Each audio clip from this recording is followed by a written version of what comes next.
Thank you very much for your lovely presentation. Do you want to maybe sit in front of, so you can face the audience? Sorry if I was with my back to you before.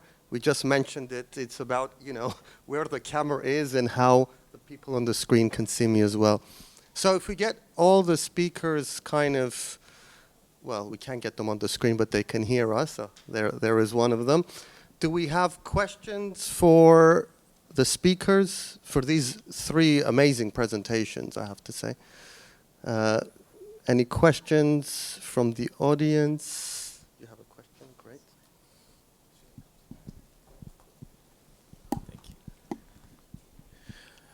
Thank you for these indeed great presentations. I had one question for Fadi, actually. At the beginning of your presentation, you made this distinction between anti-human and anti-humanist. And I was wondering if you could maybe expound a bit more and to what extent you think these two things can be uncoupled, if that makes sense.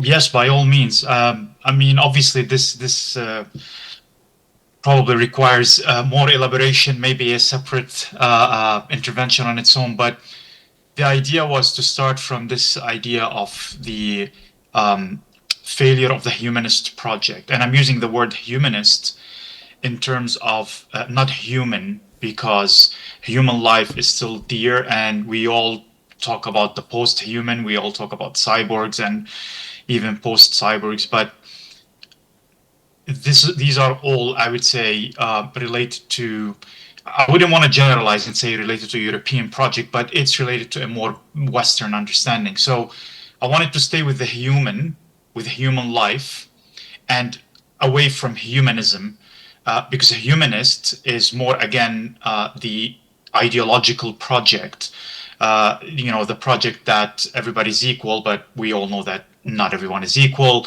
We all know that, as we could already see, that the world order is probably collapsed or at the verge of collapsing. So the idea of the humanist, right? So this enlightenment idea of the humanist.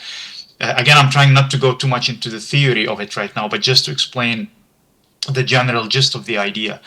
So I wanted to stay with the idea of the human, because we can't also reject humanity itself, because humanity is doesn't belong to any specific project, whether it's the European project or the Western project or somebody else. But also, how do we enact that humanity?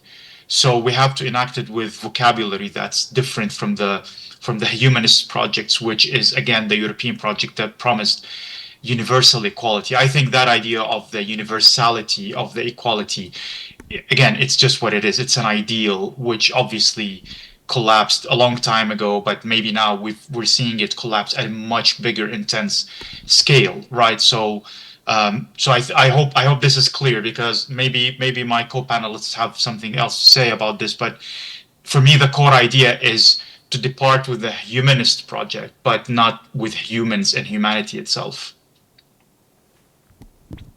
Thank you.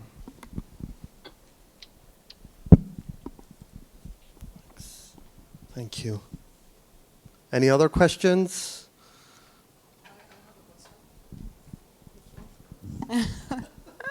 Thank you so much, Fadi, Hala, and Angie. I feel like what was striking for me is that the three of you are kind of operating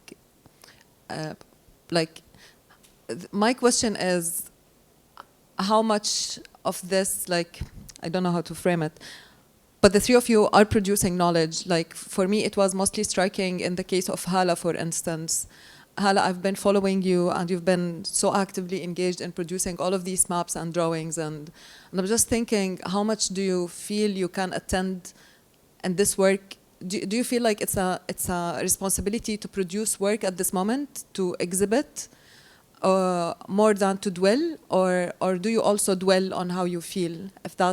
So maybe this idea between how you dwell on that exhaustion that we are feeling because of the catastrophe. I know, Fadi, you are from Lebanon, and everyone in Lebanon, بغض النظر, regardless of which place you're from, you're being affected. So how much between dwelling and producing, as people working at this intersection. And I think, I'm sorry, Angie, I missed parts of your presentation, but I think the question could be applied because I read the abstract before. So thank you.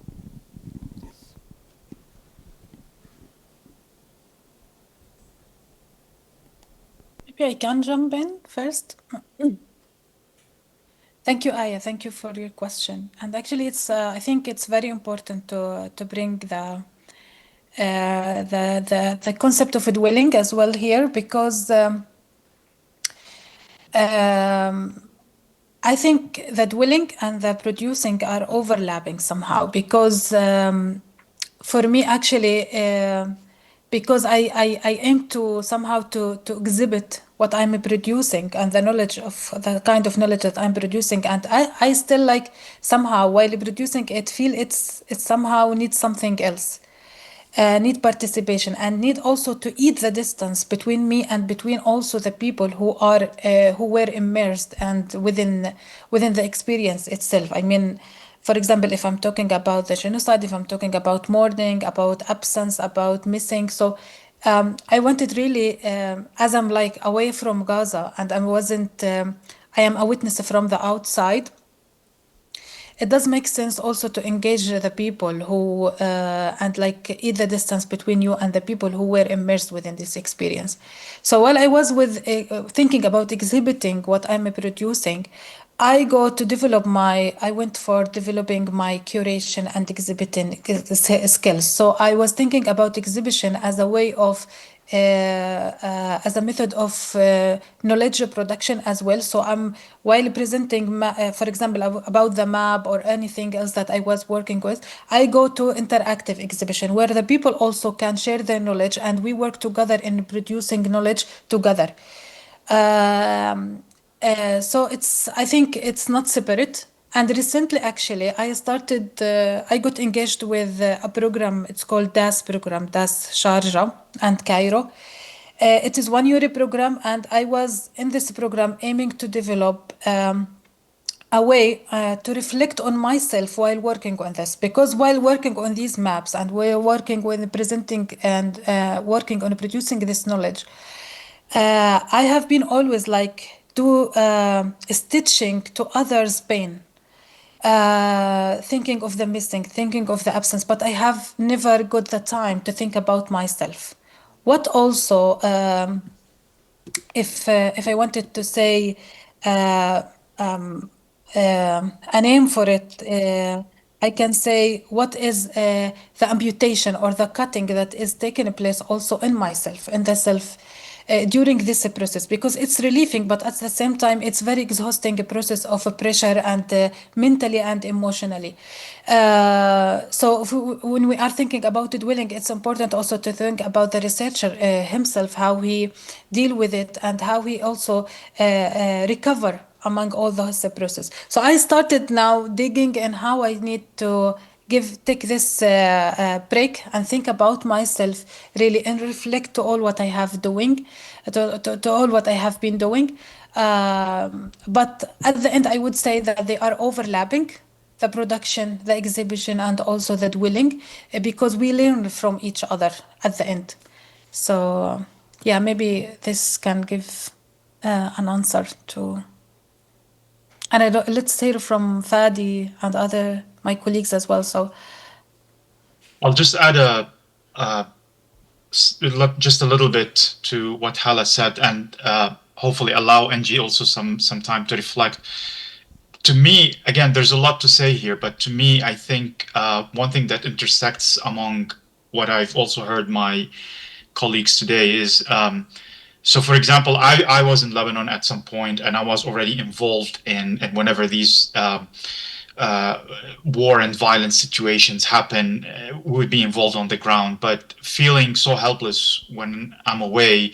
But not only me, like seeing it in my students, seeing it in my colleagues, and trying to do things here and there, change things, not only change for change, but trying to do things, trying to be driven to feel productive. I think that was the moment where for me also it clicked in my head that we don't need to be productive. I think what Hala and what NG is doing and what I'm doing with my students, I think it's more this again, just acting, this idea of acting, going without necessarily trying to think of big ideals like I'm gonna change the world or I'm gonna like stop this violence, or again, this is I think the whole point of where we act without necessarily specifically within the architectural field, with it trying always to tell you that you have to know what your problem is. You know, it's very engineering oriented solution, but no, you have to actually be there, be present, do things. Sometimes you already see that what you're doing wouldn't lead you anywhere, but you just continue doing what you need to do because just being there for your self, for your colleagues, for your friends, for your family. I mean, just looking at all our WhatsApp exchanges. I mean, that's, you know, I'm not going to talk about social media because social media tends to be performative sometimes because it's, you know, in front of everyone. But these WhatsApp exchanges, I mean, with people in Gaza, in the West Bank, in Beirut, in the South, it's just amazing. Sometimes I look at all this history and I really am astonished by, you know, like, did I do and did others do all that work during that time? But that's, again, that's the translation of the sleepless nights, of the stress that we have here. You cannot show that stress in your architectural project. You cannot translate it in your pedagogy, but you can allow it to come in different forms. And I think I'm just going to stop here, but just to say that it's really something that's not defined. What really counts is being there, continuing to act, obviously trying to see if you can implore some change. But if it doesn't, that's fine, because just acting is what is needed in that instance. Thank Angie, you. if you'd like to add anything, sorry. Yeah, thank you, Haylan. Thank you, Fadi. I think I can only add to what you both mentioned so far. The short answer to your question is it's very depressing. And the longer answer is I think we can all, at least with my co-panelists, we can reflect a bit on our positionality as people who have occupied positions and are affiliated with Western institutions. And that means that at any given moment, you're always working against the grain. It's and this becomes the background process that you're not even aware of it happening. And then on the other side, there is the tendency to do one of two things. It's either reach complete paralysis or to kind of also have some sort of relapse into hyperproductivity, because this is the way in which you can just, you know, kind of launch yourself into acting. And I think it's trying to stay in the tension between both is actually, for me personally, what has been productive, so that I don't end up not doing anything and I don't end up doing the 1000% and feeling like this is giving me the satisfaction of doing something about it. And I think to go back to what Fadi mentioned about the WhatsApp exchanges with people who are really most directly affected, this has been the most humbling experience throughout this kind of timeline, because this is when you speak to people who are affected and you realize that you owe them so much, that it doesn't matter what you do, you still have to keep pushing, and you owe it to the people who actually don't have the space or the capacity, or even the responsibility of acting doesn't really fall squarely on them. So there's no easy answers and there's no straightforward solutions if we're looking at solutions. But I think it's staying in the tension between those two modes. Okay, I mean, it's so fascinating, this conversation. You don't want it to end, in a sense, but I just want to come at it from like a slightly different angle. I presented recently at this event at the University of Oxford on colonialism to a very British audience, and I think the response in the room really kind of had an impact on how I felt they dealt with the material I was kind of presenting. And it's also kind of, I should mention, it's a post-conflict territory that I'm speaking about. It's different from a conflict territory. It's important to kind of highlight that. So I was thinking, when I was kind of looking at all of your work, you're kind of situated in a sort of Western academic context. No, I think all three of you are based in the UK, sort of. And so, but you're kind of split, but you work there. and I was thinking, well, what are the ways to, let's say, mobilize this kind of work? How, maybe I want to know more about how it's kind of received. I mean, Fadi gave a very good kind of overview of kind of the institutional framework of it already. But this kind of failure of the humanist project, let's say, how is there a way to kind of articulate this material in a context where you're camouflaging, in a way, yourself? I don't know if this is the right way to put it, but how do you frame and situate yourself within, I don't know if you want to call it a hostile territory, but a territory that is very much removed from, let's say, your kind of perspectives and your takes on this? And are there kind of ways of kind of mobilizing it, almost like taking extraterritorial to the UK context, taking this network, and what happens when it is very much in the very kind of, one of the birthplaces of this colonial kind of empire. So I just wanted to hear these general takes, and I know we're way over with time. Thank you so much. I think I have to say again, this was a fantastic panel.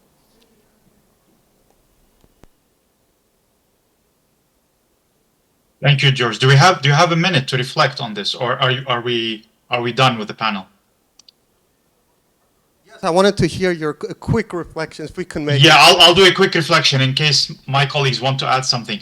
I'm just going to give a very practical example.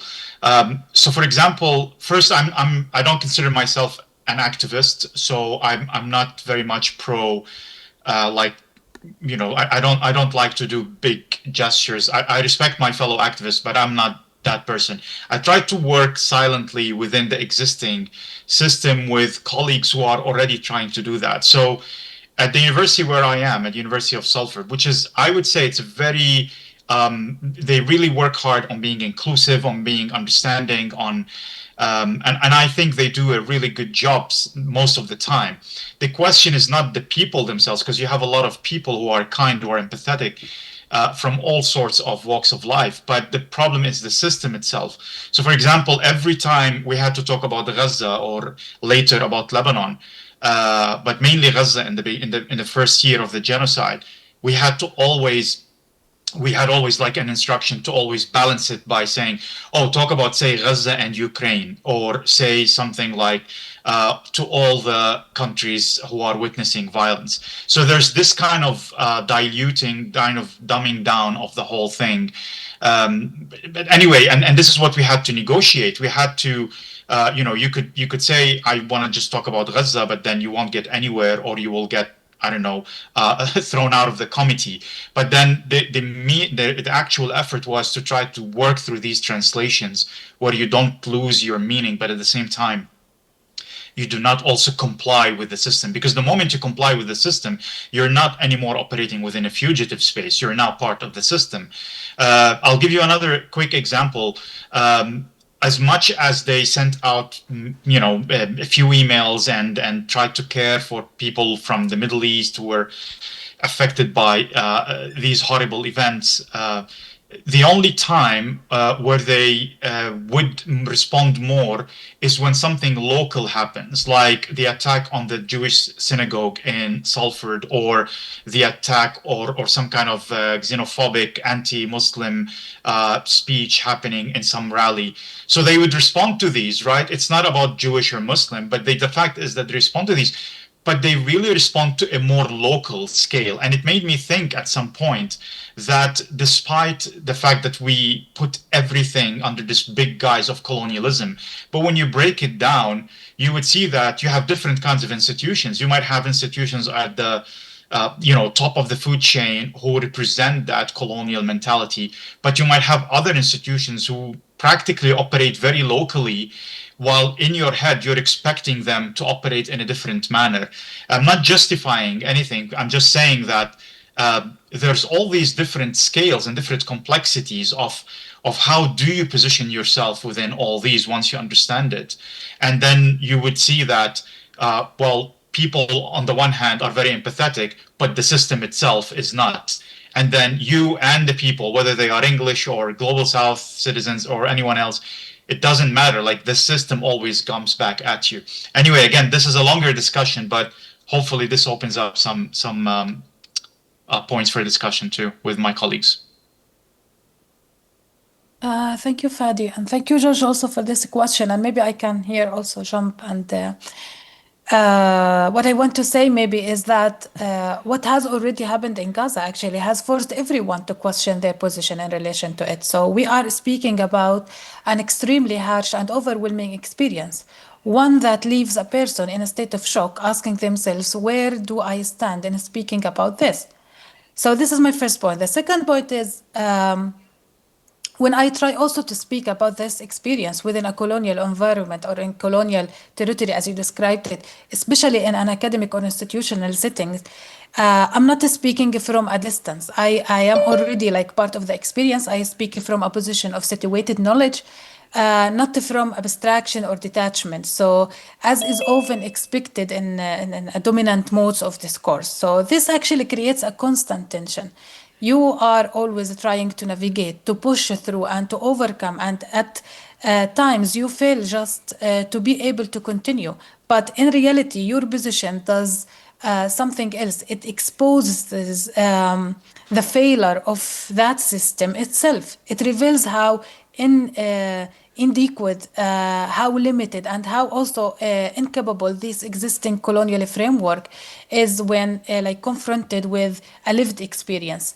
So you find yourself like caught in this paradox, trying to repair, to translate, to fix the gap between this colonial structure of knowledge and your own experience, and criticize it. So while at the same time you are very like presence and voice keeping revealing these gaps cannot simply be fixed somehow. So yeah. So maybe Jean want to say something also. I will only add to what you're saying. I think the reflection that I can offer is something about me spending 1 year at Oxford, which is, the epicenter of what you said, imperial and colonial thinking. And something is very unsettling about, the proximity to power. You understand how many prime ministers passed through the walls of these halls, but also you think around you, like how many of these people are going to be prime ministers and then they're going to fuck you over in the future. And the other thing is to also not treat the university as one unit. You have to see that, even within the university itself, the different coalitions of forces might not be all aligning. So what that means is that, for example, the university at the administration level might really be against what you're presenting, but then you will find, professors in different. I mean, at the Middle East Center, for example, it was very chill. Relatively to what you expect, you go there and end up having. It's just people who have been teaching for 25 years, so by exposure, they have developed a better understanding of the situation and will not shut you down outright. But then you have to do insane things like what Fadi was saying. The minute you mention that you're doing a program on Palestine, they're like, this is one-sided. It has to be Palestine/Israel. Or they would do crazy things in which they would have to get you to do risk assessment forms and announce at the beginning of every lecture what are the fire and evacuation like emergency procedure. Like, why do I need to do this only in Palestine-related lectures? And through like gathering this understanding and kind of like understanding the granular level of how the institution works, you start to identify pressure points. Like what is also, who is easier to approach. If you want to authorize a lecture, who you go to speak to. The only downside of this, because I would perhaps love to place myself on the other end of the spectrum when it comes to activist experience. The only downside to this is that the turnover rate within these institutions is quite fast. So that means that there's no way to sustain this, kind of institutional memory. What does that mean? Knowing the inner workings of how to find your way through and how to navigate this. So that means that every year or 2 years, new students come in or researchers come in with absolutely zero knowledge on how to navigate this.